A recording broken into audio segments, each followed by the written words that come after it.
تو اب جناب آپ آئیے اپنے پاس فرد کی دعوت، یعنی اب ذرا اپنی ذمہ داریاں میں سن لیں. فرد کی دعوت یعنی ایک عام مسلمان کو دعوت کا کام کیا کرنا ہے، کتنی ذمہ داری ہے، کیسے کرنا ہے. اب یہ ہم دیکھتے ہیں فرد کی دعوت. وَالْعَصْرِ إِنَّ الْإِنسَانَ لَفِي خُسْرٍ إِلَّا الَّذِينَ آمَنُوا وَعَمِلُوا الصَّالِحَاتِ وَتَوَاصَوْا بِالْحَقِّ وَتَوَاصَوْا بِالصَّبْرِ. زمانہ گواہی دیتا ہے کہ یہ انسان خسارے میں پڑ کر رہیں گے ہاں، مگر وہ نہیں جو ایمان لائے، انہوں نے نیک عمل کیے اور ایک دوسرے کو حق کی نصیحت کی اور حق پر ثابت قدمی کی نصیحت کی. یعنی اللہ تعالیٰ نے ہر مسلمان سے یہ تقاضا کیا ہے کہ ایمان لائے، اچھا عمل کرے اور ایک دوسرے کو. یہ الفاظ بہت سوچ سمجھ کے قرآن مجید نے، اللہ تعالیٰ ہر بات سوچ سمجھ کے کرتے ہیں، تو بہت غیر معمولی الفاظ ہیں. یعنی اس کا میں تجزیہ کروں گا تو آپ دیکھیں گے اس کا مطلب کیا نکلتا ہے. ایک دوسرے کو حق کی نصیحت کی، حق پر ثابت قدمی کی نصیحت کی. یہ جو ہے آخری جملہ، یہ اصل میں ہم میں سے ہر مسلمان سے متعلق ہے. کیسے ہے؟ ان آیتوں میں تواصو بالحق اور تواصو بالصبر کی جو تعبیر اللہ تعالیٰ نے دعوت کی ذمہ داری کو بیان کرنے کے لیے اختیار فرمائی ہے، اور جس سیاق میں اسے لایا گیا ہے اس سے صاف واضح ہوتا ہے کہ ہم عارف ہوں یا عامی، ہمارا قیام کسی بستی میں ہو یا جنگل میں، ہم غیر مسلموں کے ملک میں رہتے ہوں یا مسلمانوں کی کسی منظم ریاست کے شہریوں کی حیثیت سے زندگی بسر کر رہے ہوں، ہر حال میں اس کے مکلف. یعنی جہاں کہیں بھی کوئی مسلمان ہے وہ تین چیزوں کا مکلف ہے: ایمان کا، اچھے عمل کا، اور دوسروں کو حق اور حق پر ثابت قدمی کی نصیحت. یہ ہر فرد کی ذمہ داری اور ایمان کے بنیادی تقاضوں میں سے ایک ہے. بندہ مومن نیک عمل کرے اور ایمان کا یہ تقاضا بھی پورا کر دے، یعنی ایمان بھی لایا، نیک عمل بھی کیے اور ایک دوسرے کو حق کی نصیحت بھی کی، یہ تقاضا بھی پورا کر دے تو قرآن نے یہاں ضمانت دی ہے کہ دنیا اور آخرت میں خدا کے عذاب سے محفوظ رہے گا اور جنت کی ابدی بادشاہی اسے حاصل ہو جائے گی. یعنی اس کے بعد ضمانت ہے. آپ نے یہ کام، یہ ویسے سوال اس سے متعلق نہیں ہے لیکن لوگ پوچھ سکتے ہیں تو میں عرض کرتا ہوں، آپ نے ان میں سے یہ کام نہیں کیا، مثلا آپ نے لوگوں کو یہ ذمہ داری پوری نہیں کی. اپنے کیسے پوری کرنی ہے وہ آگے تفصیل ہو جائے گی اس کی. یہ عالموں کی طرح کی ذمہ داری نہیں ہے، یہ ایک عام ہی مسلمان کی ذمہ داری ہے جو ریڑھی لگائے ہوئے مالٹے بیچتا ہے، سارا دن کام کرتا ہے، گھر میں جاتا ہے، اس کو کیسے یہ کام کرنا ہے. تو یہ اگر پوری کر دی ہے، ایمان بھی ہے، نیک عمل بھی ہے، یہ بھی پوری کر دی تو ضمانت ہے جنت کی. یعنی اس کے بعد آپ استحقاق کے مقام پر چلے گئے اللہ تعالیٰ کے ہاں.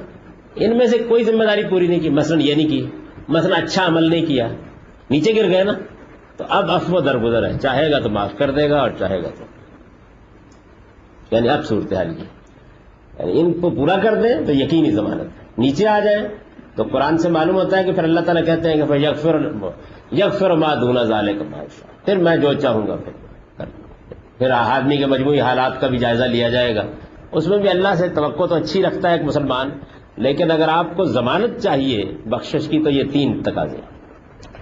اس کام کی جو نوعیت ان آیتوں میں بیان ہوئی ہے اس سے یہ بھی واضح ہے کہ دعوت کی اس صورت میں، یعنی یہ جو عام آدمی کی دعوت ہے، اس میں دائی اور مدعو الگ الگ نہیں. پہلے میں تو یہ تھا نا یہ عالم ہے اور یہ لوگ ہیں جو سننے والے ہیں. اس میں دائی یعنی دعوت دینے والا، مدعو جس کو دعوت دینے، یہ کوئی الگ الگ نہیں ہے، بلکہ ہر شخص ہر وقت جس طرح دائی ہے اسی طرح مدعو بھی. یعنی اس میں تو تبدیل ہوتے رہیں گے نا. قرآن مجید نے اس کے لیے تواصو یعنی ایک دوسرے کو نصیحت کے الفاظ استعمال کیے ہیں. یہ فرض باپ کو بیٹے کے لیے اور بیٹے کو باپ کے لیے، بیوی کو شوہر کے لیے اور شوہر کو بیوی کے لیے، بھائی کو بہن کے لیے اور بہن کو بھائی کے لیے، دوست کو دوست کے لیے اور پڑوسی کو پڑوسی کے لیے. غرض یہ کہ ہر شخص کو اپنے ساتھ متعلق، اس لفظ پہ غور کر لیا، اپنے ساتھ متعلق ہر شخص کے لیے ادا کرنا چاہیے. وہ جہاں یہ دیکھے کہ اس کے متعلقین میں سے کسی نے کوئی خلاف حق طریقہ اختیار کیا ہے، اسے چاہیے کہ اپنے علم اور اپنی استعداد و صلاحیت کے مطابق اسے راستی کی روش اپنانے کی نصیحت کرے. یہ ہو سکتا ہے کہ صبح ہم کسی شخص کو کوئی حق پہنچائیں اور شام کے وقت وہ ہمارے لیے یہ خدمت انجام دے. آج ہم کسی کو کوئی نصیحت کریں اور کل وہ ہمیں کسی حق کی تلقین کرے. غرض یہ کہ جب موقع میسر آئے ہر مسلمان کو اپنے دائرہ عمل میں یہ کام لازماً انجام دیتے رہنا چاہیے. اپنے دائرہ عمل میں آپ کا گھر ہے، آپ کے بچے ہیں، آپ کے پڑوسی ہیں، آپ کے دوست ہیں، آپ جہاں کام کرتے ہیں وہاں آپ کے کلیگ ہیں. یہ ہے اصل میں عام آدمی کا دائرہ. قوم نہیں، ایران توران نہیں، امریکہ اور برطانیہ نہیں، آپ کا فرق، آپ جہاں ہیں اس کو بیان کیا قرآن مجید نے تواصو میں، باہم ایک دوسرے کو، جہاں ملنا جلنا ہوتا ہے، جہاں تعلقات ہوتے ہیں، آپ کو یہ کام وہاں کرنا ہے۔ اور دیکھیے اس لحاظ سے گویا یہ سمجھیے کہ نہ آپ کو گھر چھوڑنا ہے، نہ کسی چلے پر جانا ہے، نہ آپ کو کاروبار سے نکلنا ہے، آپ دکان پہ بیٹھے ہوئے ہیں، وہاں کوئی آپ کو موقع ملتا ہے کسی سے بات کرنے کا، آپ نے وہاں یہ خدمت انجام دے دی۔ آپ ریڑھی لگا کے کھڑے ہیں، آپ کو وہاں موقع ملتا ہے، وہاں آپ نے یہ خدمت انجام دے دی۔ گھر میں کوئی تقریب ہو رہی ہے، وہاں آپ کو موقع ملا، آپ نے وہاں یہ خدمت انجام دے دی۔ تو یہ اصل میں ایک 24 گھنٹے کا کام ہے جو ایک مسلمان اپنی استعداد اور صلاحیت کے مطابق جتنا اس کو معلوم ہے، جتنا اس کا علم ہے، وہ توجہ دلاتا رہے گا۔ تو یہ دیکھیے کس طرح اللہ تعالیٰ بالکل اس جگہ لے آئے ہیں جہاں پر ایک عام آدمی یہ کام کر سکتا ہے۔ ہمارے ہاں لوگ وہ ذمہ داریاں عام آدمی پر ڈال دیتے ہیں کہ جن کو وہ اٹھا ہی نہیں سکتا کسی طریقے سے، اور پھر اس سے کیا ہوتا ہے کہ جب آپ آدمی کو یہاں سے اٹھا کے ایران تران لے جائیں گے تو سارا نظم دھرم برم ہو جائے گا۔ یعنی اب گھر کو کون دیکھے، بیوی کو کون دیکھے، بچوں کو کون دیکھے، سب دھرم برم ہو۔ اسلام نے جو ذمہ داری آپ پر ڈالی ہے یہ اس طرح ایک دائرہ لگا دی ہے، یہ ایک دوسرے کو حق اور حق پر ثابت قدمی کی یہی نصیحت ہے جسے قرآن مجید نے بعض دوسرے مقامات پر عمل بالمعروف اور نہی عن المنکر سے تعبیر کیا ہے۔ یعنی عقل و فطرت کی روح سے جو باتیں اچھی ہیں ان کی تلقین کی جائے اور جو بری ہیں ان سے لوگوں کو روکا جائے۔ یہ معروف اور منکر کے بارے میں آپ سے عرض کر دوں ہوتے کیا ہے۔ یہ معروف کا مطلب نماز نہیں ہے، روزہ نہیں ہے، یہ دین کے احکام ہے۔ معروف کا مطلب ہے وہ بھلائی کی باتیں جو سارے انسان مسلمہ طور پر مانتے ہیں، دیانت ہے، امانت ہے، سچائی ہے۔ معروف اس لفظ کا مطلب ہے پہچانی ہوئی بھلائی، اور منکر کیا ہے؟ وہ برائی کی باتیں جس کو ساری انسانیت برا سمجھتی ہے۔ تو یہ کام باہمی طور پر کرنا ہے مسلمانوں نے۔ یہ در حقیقت منفی اور مثبت دونوں پہلوؤں سے تواصی بالحق کا بیان ہے۔ یعنی اوپر سورہ عصر میں کہا تھا کہ ایک دوسرے کو حق کی نصیحت کرو، دوسری جگہ اس کو واضح کر دیا کہ حق کی نصیحت کیا ہوگی؟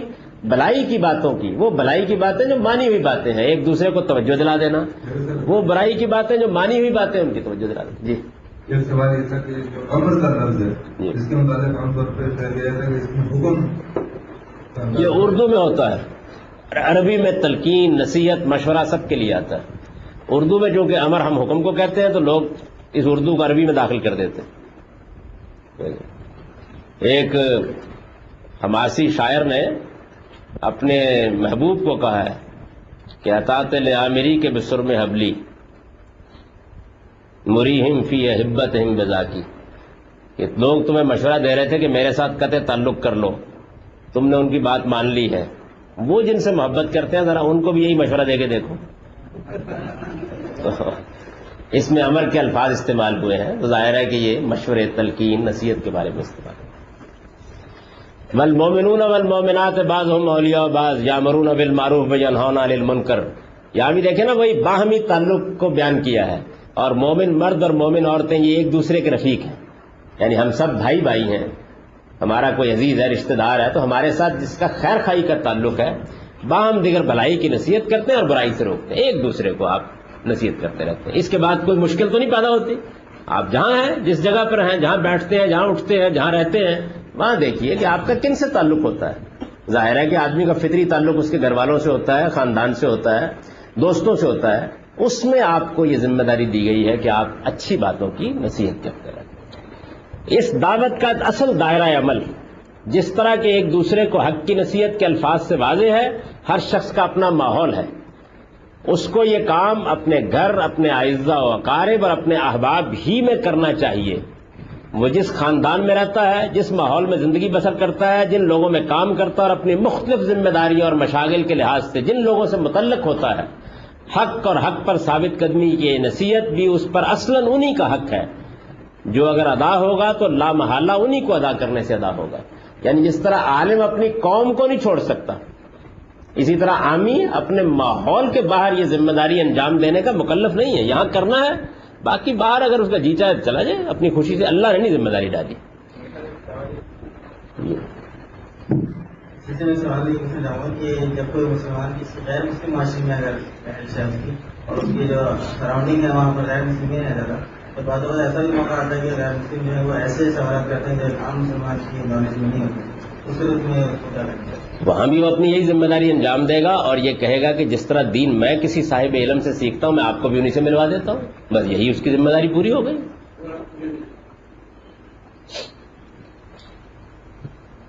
یہ عام آدمی کے لیے آپ نے کہا کہ اس کی علم نہیں ہے اسے اور اس کے لیے ضروری بھی نہیں ہے اور کوشش کر سکتا ہے کر لے, لیکن عالم بننا ضروری نہیں ہے. دین کا جو ضروری علم ہے وہ تو ہر مسلمان کو جاننا ہے. اگر میں اپنے رشتے داروں میں یا اپنے دوستوں میں اگر میری عزت ہے لوگ میری بات مانتے ہیں اور میں کسی غلط بات کا مشورہ ان کو دے دوں یا غلط تلقین کر دوں اس سے کوئی اس کا اگر تو آپ نے یہ کسی نادانستہ طریقے پہ کر دیا تو اللہ معاف کرے گا, لیکن اگر آپ نے جانتے بوجھتے یہ کام کیا ہے تو پھر تو بڑا جرم ہے. نہیں جانتے بوجھتے نہیں غلطی ہے تو غلطی پہ اللہ معاف کرے گا. اللہ تعالیٰ نے قرآن میں ایک اصول بیان کر دیا کہ میں کسی غلطی پر مواخذہ نہیں کروں گا, میں ان جرائم پہ مواخذہ کروں گا جو دل کے ارادے اور ہوش گوش کے ساتھ آدمی کرتا ہے. یہ اللہ کا بڑا کرم ہے, ورنہ سب مارے جاتے ہیں. یہ نہیں ہو سکتا کہ اس کے یہ اصل حقدار تو محروم رہے, یعنی یہ نہیں ہو سکتا کہ آپ کے گھر والے, آپ کے اعزا اقربا, آپ کے دوست وہ تو آپ کی دعوت سے محروم ہیں اور وہ روم و ایران اور مصر و شام میں جا کر یہ دولت ان لوگوں کو بانٹنا شروع کر دے جس کا کوئی حق اللہ اور اس کے پیغمبر نے اس معاملے میں سرے سے اس پر قائم ہی نہیں کیا. وہ نادانستہ ہوا ہے تو آدمی کو کوشش کرنی چاہیے کہ دانستہ ایسا کام نہ کرے. نادانستہ ہوا ہے تو اللہ معاف کرے گا, اللہ دوسرے اسباب پیدا کر دے گا. لیکن دیکھیے میں نے یہ بات اس لیے واضح کر دی ہے کہ آپ کی ذمہ داری جو ہے جس دائرے میں وہاں ادا کریں اس کو.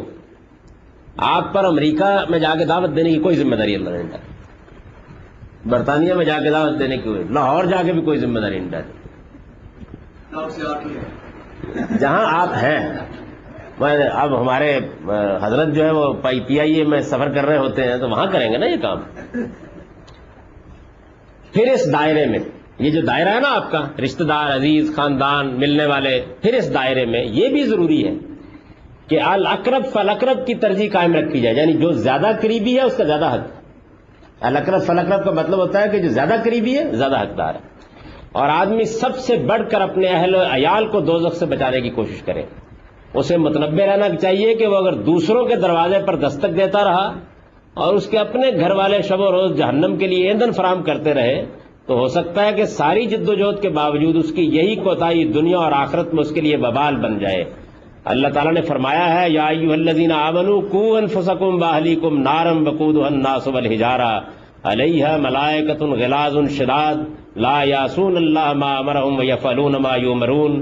ایمان والو اپنے آپ کو اور اپنے اہل و عیال کو اس آگ سے بچاؤ جس کا ایندھن یہ لوگ اور ان کے وہ پتھر ہوں گے جنہیں یہ پوجتے ہیں. اس پر تند خو اور سخت گیر فرشتے مقرر ہوں گے. اللہ ان کو جو حکم دے گا اس کی تعمیل میں وہ اس کی نافرمانی نہ کریں گے اور وہی کریں گے جس کا انہیں حکم ملے گا. یہاں یہ بات بھی واضح رہنی چاہیے کہ اس دائرہ عمل میں ہر شخص کا ایک دائرہ اختیار بھی ہے. یعنی یہ جو دائرہ عمل ہے, دوست احباب, رشتہ دار, میاں بیوی, بچے, باپ بیٹا, اس میں ہر شخص کا ایک دائرہ اختیار بھی ہے. دنیا میں اللہ کا قانون یہی ہے کہ سن رشد کو یعنی بڑی عمر کو پہنچنے کے بعد آدمی کسی عورت کا شوہر اور اس کے نتیجے میں بچوں کا باپ بنے. بنی آدم کی یہ دونوں حیثیتیں دین و فطرت کی روح سے ان کا ایک دائرہ اختیار پیدا کرتی ہیں. شوہر کی حیثیت سے بیوی اور باپ کی حیثیت سے بچوں پر یہی اختیار ہے جس کی بنا پر ہر شخص مکلف ہے کہ وہ اپنے اس دائرہ اختیار میں رہنے والوں کے تمام معاملات کے لیے مسئول, جواب دہ قرار پائے. نبی صلی اللہ علیہ وسلم نے فرمایا ہے الا کلکم رائن وکلکم مسئول عن رعیتہ, آگاہ رہو کہ تم میں سے ہر شخص چرواہا بنایا گیا ہے اور ہر ایک سے اس کے گلے کے بارے میں پوچھا جائے. تو عام آدمی کی ذمہ داری یہ ہے جو بیان کی گئی. اس کا کچھ حصہ باقی ہے اور اس میں چونکہ ایک بڑی اہم بحث ہے جو اس زمانے میں دین سے بعض ناواقف لوگوں نے اس برے طریقے سے اٹھا دی ہے کہ اس پر ذرا تفصیلی گفتگو کی ضرورت ہے. تو وہ انشاءاللہ آپ کل کی نشست میں کریں گے. وقت ختم ہو گیا, کوئی چھوٹی موٹی بات پوچھنے تو پوچھ لیجئے. ضمانت کی مراد کیا ہے؟ جی یہ بات اصل جو ہے کہ زمانے کی قسم تو ضمانت کی مراد کیا ہے؟ اب یہ کہتے ہیں وقت ختم ہو گیا, اب کیسے جواب دوں آپ؟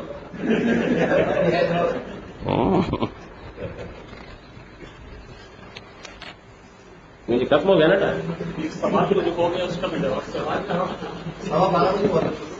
یہ اس زمانے سے مراد ہے زمانہ رسالت، جس میں اللہ تعالیٰ دنیا میں پیغمبروں کو بھیجتا تھا اور بھیج کر ان کے ذریعے سے قیامت صغریٰ برپا کرتا تھا، جس کا آپ ذکر پڑھ چکے. یہ وہ اس کی گواہی پیش کی گئی. وہی بات ہے جو سورہ 3 میں کل آپ کو پڑھائی تھی ایک دوسرے پہلو سے. میں یہ عرض کر رہا تھا کہ یہ بات اس سے واضح ہو جاتی ہے کہ ایک عام آدمی کی ذمہ داری کا دائرہ کیا ہے. اب اسی کے تحت یعنی تواصی بالحق کی جو ذمہ داری ڈالی گئی ہے اور امر بالمعروف اور نہی عن المنکر کی جو تلقین کی گئی ہے، اسی کے تحت رسول اللہ صلی اللہ علیہ وسلم نے مسلمانوں کو ہدایت فرمائی کہ وہ اگر کوئی منکر دیکھیں تو اپنے دائرہ اختیار میں اس کا ازالہ کرنے کی کوشش کریں. اگر کوئی منکر چیز دیکھیں، کوئی برائی کی بات دیکھیں تو اپنے دائرہ اختیار میں اس کا ازالہ کرنے کی کوشش کریں. یہ روایت میں نے کل بھی توجہ دلائی تھی کہ ہمارے ہاں بڑے مسائل کا باعث بن گئی. لوگوں نے اس کے معنی عام طور پر یہ سمجھے ہیں کہ ان کے پاس اگر طاقت ہے تو ذمہ داری ان کی یہ ہے کہ جہاں کسی برائی کو دیکھیں اس کا ہاتھ سے ازالہ کریں. ظاہر ہے کہ اس میں یہ بات بیان ہوئی ہے. اب یہ جو صورتحال ہے، اس صورتحال کے کچھ لازمی نتائج نکلتے ہیں. یعنی اگر کسی آدمی کے پاس ہمت طاقت ہوگی، وہ باہر جا رہا ہے، چل پھر رہا ہے، اس نے دیکھا کہ کسی منکر کا کسی نے ارتکاب کیا ہے تو اسے گریبان پکڑ لینا چاہیے. اس کی وجہ یہ ہے کہ جب آپ کسی چیز کو ہاتھ سے روکنے کی کوشش کریں گے تو اس کی ضمانت نہیں دی جا سکتی کہ دوسرا مزاحمت نہیں کرے. تو یہ چیز ایک بڑے فساد پر منتقل ہو جائے گی. یعنی یہ چیز اچھا پھر یہ کہ روایت کے اندر جیسے میں ابھی آپ کو توجہ دلاؤں گا، آپ اتر کر دیکھیں تو معلوم ہوگا کہ اس صورتحال کو قبول بھی نہیں کرتی. مثال کے طور پر یہ دیکھیے کہ موجودہ زمانے میں بعض لوگ یہ کہتے ہیں کہ اصل میں یہی وہ طریقہ ہے جس سے ہم سوسائٹی میں اسلامی انقلاب برپا کر سکتے ہیں. یعنی یہ ایک طریقہ ہے کہ ہم نکلیں گے اور نکل کر لوگوں کو بالجبر منکر سے روک دیں گے. لوگوں کو جب آپ بالجبر منکر سے روک دیں گے تو یہ گویا آپ اپنے ایمان کا تقاضا پورا کر رہے ہوں. سوال یہ ہے کہ اس وقت لوگوں کو بالجبر منکر سے روکنے سے آپ کو کون سی چیز روک رہی ہے؟ ایک سوال پیدا ہوتا ہے نا کہ یہاں سے آپ نیچے اترے، آپ نے دیکھا کہ یہ سامنے چورنگی میں بیٹھے ہوئے ایک آدمی شراب پی رہا ہے. نحیف نظار آدمی ہے، ایک تھپڑ کی مار ہے. اب آپ یہ بتائیے کہ آپ کی ذمہ داری کیا ہے؟ یعنی اس آدمی کو آپ روک دیں گے.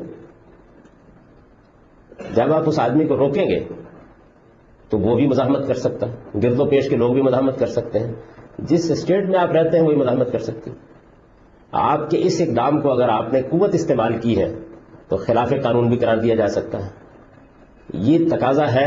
اگر یہ تقاضا ہے تو پھر میرا سوال یہ ہے کہ وہ لوگ جو اس وقت دین کی دعوت کے لیے نکلے ہوئے ہیں یا وہ لوگ جو اسلامی انقلاب برپا کرنے کی جدوجہد کر رہے ہیں وہ یہ کام کیوں نہیں کرتے ہیں؟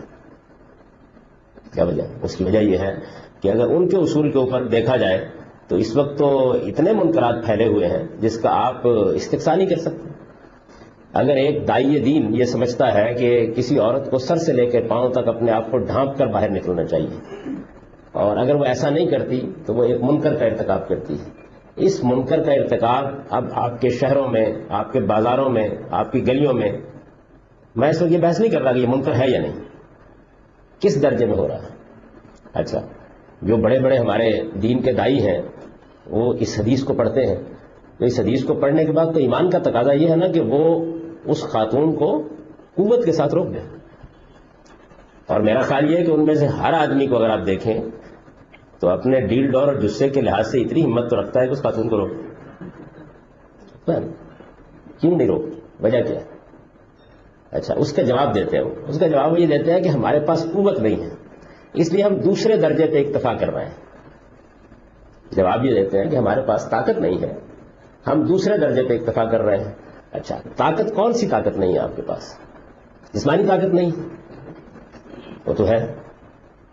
اگر فرض کر لیجئے کہ 2-4 لوگ ہیں یا چند بیویاں بازار میں خرید و فروخت کر رہی ہیں اور آپ کے بقول انہوں نے منکرات کا ارتکاب کیا ہوا ہے تو ایک جتھا لے کے پہنچ جائیے. اس کا کیا جواب ہے؟ اس کا جواب یہ ہے کہ یہ چیز قانون کو چیلنج کرنے کے مترادف ہوگی. تو میں کہتا ہوں اسی کو میں بیان کر رہا ہوں کہ آپ کا اختیار نہیں ہے، اسی کو واضح کرنے کی کوشش کر رہا ہوں. اچھا اگر آپ یہ کہتے ہیں کہ نہیں ہمارے پاس جب طاقت ہوگی تو پھر ہم یہ کام کریں گے، تو یہ کون سی طاقت ہے؟ یہ وہ طاقت ہے کہ جو آپ کو کسی کام کا مکلف کرتی ہے، وہی طاقت ہے نا.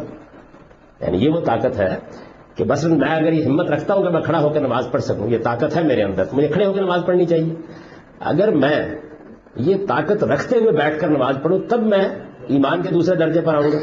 اگر میں یہ طاقت نہیں رکھتا کہ کھڑا ہو سکوں اور بیٹھ کر نماز پڑھوں تو کیا میں ایمان کے دوسرے درجے پر آ جاؤں گا؟ یعنی اگر میرے اندر طاقت ہے تو پھر تو میں اگر بیٹھ کر نماز پڑھ رہا ہوں تو دوسرے درجے پر آ جاؤں گا نا. لیکن اگر طاقت نہیں ہے، اٹھ ہی نہیں سکتا، معذور ہے آدمی، اور وہ بیٹھ کے نماز پڑھتا ہے، تو اب سوال یہ ہے کہ پھر اس میں کون سی طاقت ہے جو میرے پاس ہے؟ لم یستطع میں، کہ اگر تمہارے پاس طاقت نہیں ہے تو زبان سے. اگر یہ وہ طاقت ہے جو آدمی کو کسی حکم کا مکلف ٹھہراتی ہے تو پھر اسے دوسرے درجے پر نہیں آنا چاہیے. جب آپ یہ کہیں گے کہ اگر تمہارے پاس طاقت نہیں ہے تو بیٹھ کے نماز پڑھ لو، تو یہ کون سی طاقت ہے؟ یہ وہ طاقت ہے جو اللہ تعالیٰ کے کسی حکم کا آپ کو مکلف کرتی ہے، یعنی جس کے بعد آپ کو اس حکم پر عمل کرنا لازم ہو جاتا ہے. یہ طاقت آپ کہتے ہیں آپ کے پاس نہیں ہے، آپ کے پاس نہیں ہے اور آپ اس لیے بیٹھ کر نماز پڑھ رہے ہیں، تو آپ دوسرے درجے پر کیسے آئیں گے؟ میری بات اب سمجھ میں آئی؟ یعنی اگر تو آپ کے پاس وہ طاقت نہیں ہے جس کے بعد اللہ تعالیٰ کا حکم آپ تک پہنچتا ہے، یعنی یہ بات کہ تم کھڑے ہو کے نماز پڑھو، اس حکم کا مخاطب وہ شخص ہے جس کے پاس کھڑے ہونے کی طاقت ہے، یہ طاقت آپ کہتے ہیں آپ کے پاس نہیں ہے. اگر یہ طاقت آپ کے پاس نہیں ہے اور آپ بیٹھ کر نماز پڑھ رہے ہیں تو آپ دوسرے درجے پر نہیں آ سکتے.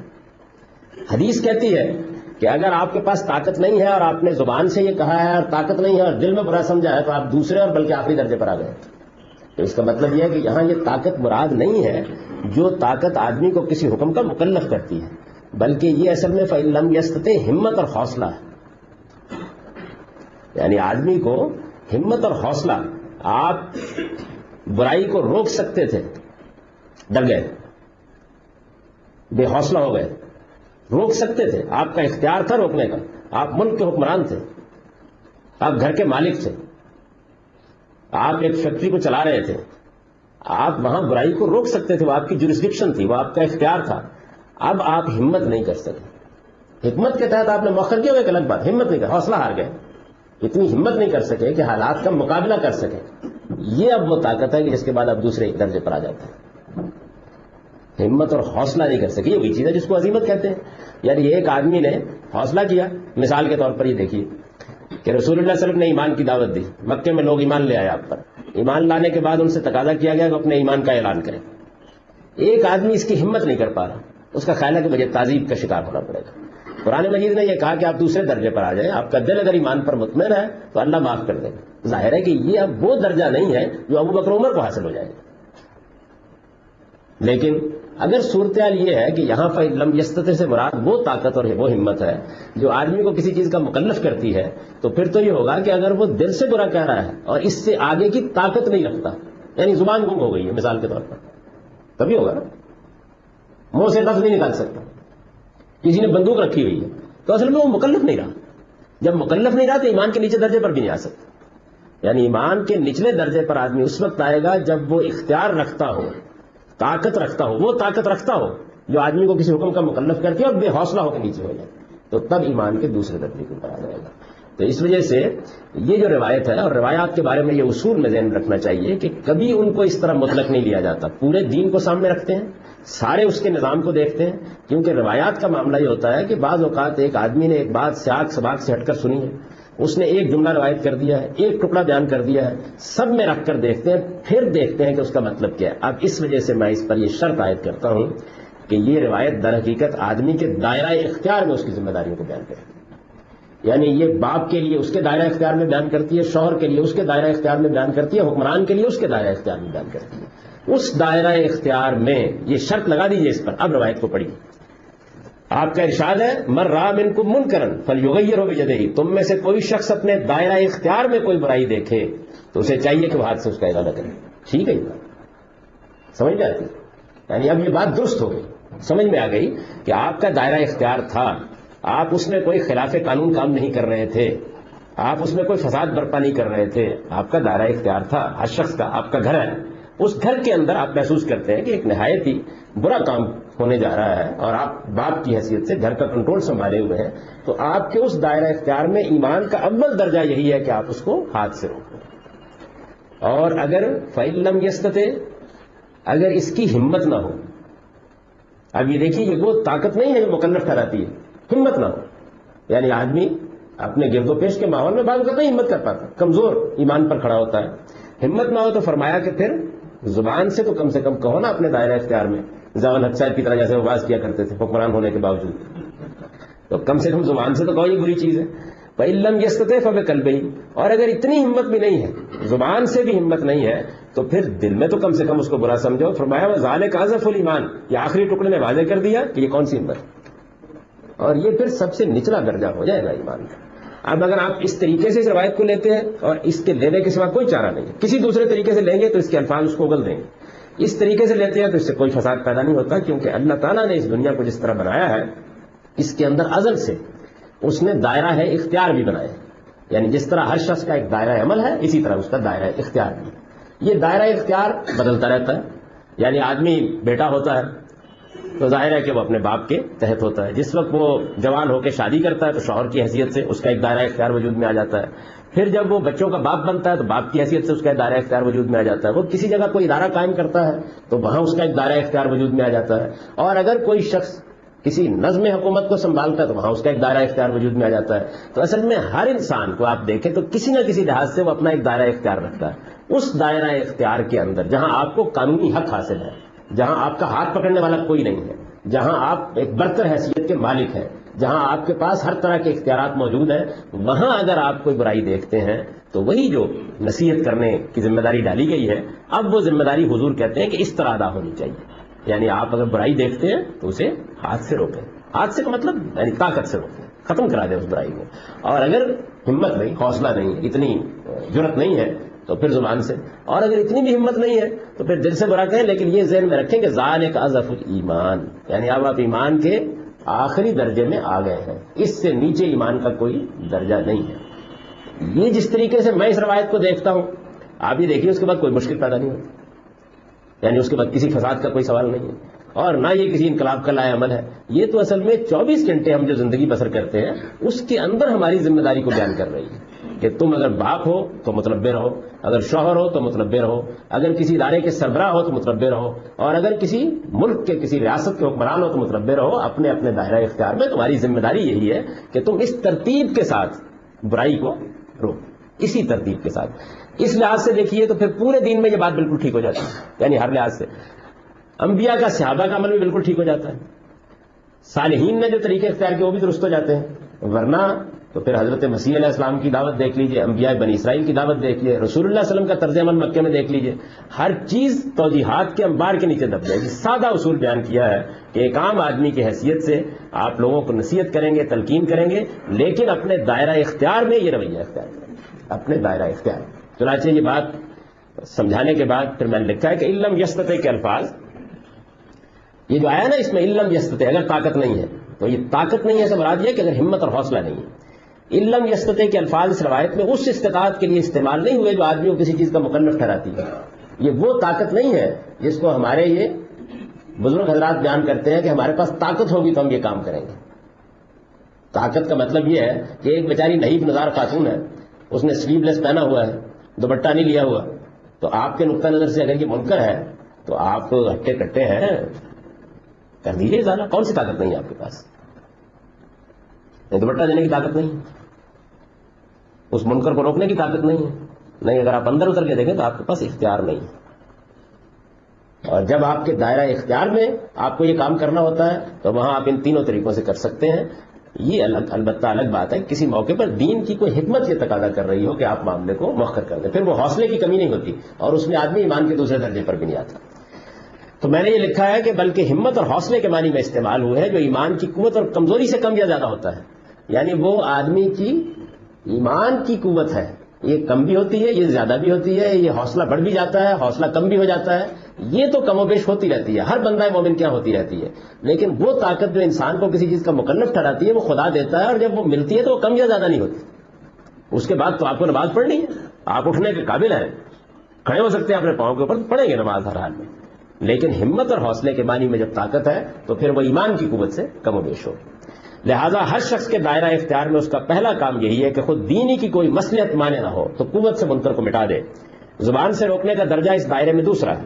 اور دل کی نفرت وہ آخری درجہ ہے کہ آدمی اگر اس پر بھی قائم نہ رہا تو اس کے معنی پھر یہی ہے کہ ایمان کا کوئی ذرہ بھی اس میں باقی نہیں رہے گا۔ قرآن کی تصریحات، دین کے مسلمات، رسولوں کی سیرت اور روایت کے اپنے الفاظ کی روشنی میں اس کی صحیح تعویل یہی ہے جو ہم نے بیان کر دی ہے۔ قرآن مجید نے بھی جگہ جگہ اس بات کو بیان کیا ہے، یہ بتا دیا ہے کہ ایک دائی کی حیثیت سے پیغمبر کا کام بھی یہ نہیں ہے کہ وہ داروغہ بن کر کھڑا ہو جائے، اس کا کام یہی ہے کہ وہ نصیحت کرے، اس لیے کہ اس وقت اس کا کوئی دائرہ اختیار نہیں پیدا ہوا ہوتا۔ تو آپ قرآن مجید کی تصریحات کو دیکھیں، دین میں جو مسلمات ہیں ان کو دیکھیں، رسولوں کی سیرت کو دیکھیں، روایت کے اپنے الفاظ جیسے کہ میں نے فَإِن لَمْ يَسْتَطِعْ کے بارے میں آپ کو توجہ دلائی، ان کو دیکھیں تو اس کی صحیح تعبیر یہی ہے کہ یہ دائرہ اختیار سے متعلق ہے۔ شوہر، باپ، حکمران سب اپنے اپنے دائرہ اختیار میں لا ریب اسی کے مکلف ہے کہ منکر کو قوت سے بٹھا دیں۔ اس سے کم جو صورت بھی وہ اختیار کریں گے بے شک ضعف ایمان کی علامت ہے، لیکن اس دائرے سے باہر اس طرح کا اقدام جہاد نہیں بلکہ بدترین فساد ہے۔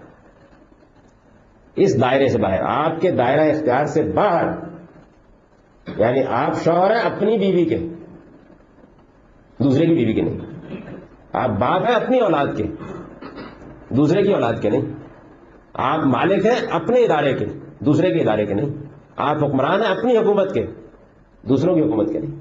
تو جو آپ کا دائرہ ہے اس سے باہر اگر آپ نے یہ اقدام کیا، یعنی منکر کو آپ ہاتھ سے مٹانے کے لیے اٹھ کھڑے ہوئے، تو یہ جہاد نہیں بلکہ بدترین فساد ہے جس کے لیے دین میں ہرگز کوئی گنجائش ثابت نہیں کی جا سکتی۔ قرآن اس معاملے میں بالکل واضح ہے کہ دائی کی حیثیت سے خدا کے کسی پیغمبر کو بھی، اس سے بڑا تو کوئی نہیں ہوتا نا، دائی کی حیثیت سے، دعوت دینے والے کی حیثیت سے خدا کے کسی پیغمبر کو بھی تذکیر اور بلاغ مبین سے آگے، بلاغ مبین یعنی واضح طریقے سے بات پہنچا دینا، تذکیر نصیحت کرنا سے آگے کسی اقدام کی اجازت نہیں دی گئی۔ ارشاد فرمایا ہے انما انت مذکر لست علیہم بمسیطر، تم نصیحت کرنے والے ہو، تم ان پر کوئی داروغے نہیں۔ تو یہ دین اصول، اگر اس میں سے دائرہ اختیار کی بات آپ نے نہیں سمجھی بحث کر لیجئے، اور اگر یہ نہیں ہے تو پھر اس روایت سے بڑھ کر فساد کا منبع کوئی چیز نہیں ہو سکتی۔ اور موجودہ زمانے میں لوگوں نے اس کی بنیاد کے اوپر بڑا فساد برپا کیا ہے، تنظیمیں اور جماعتیں بنی ہیں جنہوں نے کہا کہ ہم صرف یہ نہیں ہے کہ لوگوں کو جا کے بتائیں گے کہ یہ حق ہے یہ باطل ہے، نصیحت کریں گے، بلکہ یہ کہ ہم موسیقی کی وجہ سے الٹ دیں گے، ہم جائیں گے چند گنڈوں کو لے کر جائیں گے، حملہ کر دیں گے، ہم کسی کو مار دیں گے، ہم کسی کے خلاف بلوا کر ڈالیں گے، اگر ریاست کوئی کام کرنا چاہے گی تو الٹیمیٹم دے دیں گے، اور پھر اسی طریقے سے انہوں نے کہا کہ ہم ایک انقلاب کا لائحہ عمل برآمد کریں گے۔ یہ قرآن کے خلاف ہے، یہ انبیاء علیہ السلام کی سیرت کے خلاف ہے۔ خدا کی زمین پر اللہ کبھی فساد کو پسند نہیں کرتے۔ جو بات پیغمبر صلی اللہ علیہ وسلم نے کہی ہے وہ یہ بات ہے کہ اپنے دائرہ اختیار میں اپنی ذمہ داریوں کو اس طریقے سے ادا کریں۔ تو یہ میں نے یعنی مہمات مسائل کی طرف توجہ آپ کو دلائی ہے، کوئی سوالات کرنے تو کر لیں، اس کے بعد آگے پھر وہ باتیں جن میں امید آپ مجھ سے کوئی اختلاف نہیں کریں گے۔